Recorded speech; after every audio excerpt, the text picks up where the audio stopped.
Microorganisms are small, so small you can't even see them unless they cluster together. Each of these dots is really millions of bacteria. But down at a microscopic scale, mold and bacteria fight vicious battles. Their resources and territory are scarce, and the stakes are survival. Mold has a powerful chemical weapon in its arsenal. I'm Emily, and I'd like to show you Alexander Fleming's famous discovery that bread mold kills bacteria. Here's some fresh bread. I'll add some water because mold loves moisture. Now I need bacteria, which you can find basically anywhere, including in your mouth. This petri dish has a jello-like layer of agar, food for the bacteria in my saliva. It'll take a few days before the colonies of bacteria are big enough to see.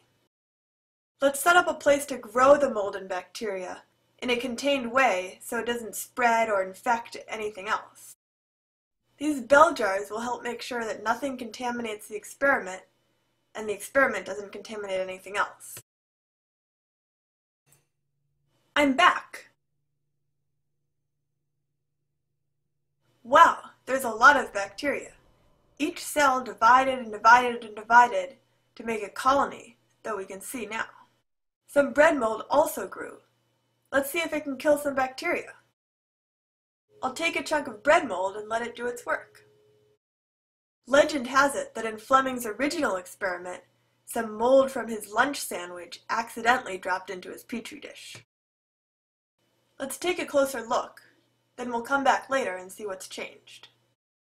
Under a microscope, mold looks something like this yellow mottle, and mold attacks bacteria cell walls, represented by these cups. Mold secretes a chemical, penicillin, which damages bacteria cell walls, stamping out the competition. This means the bacteria surrounding the mold will die.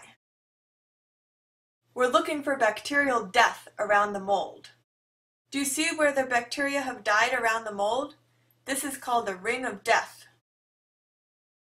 Mold and bacteria have been battling for millions of years.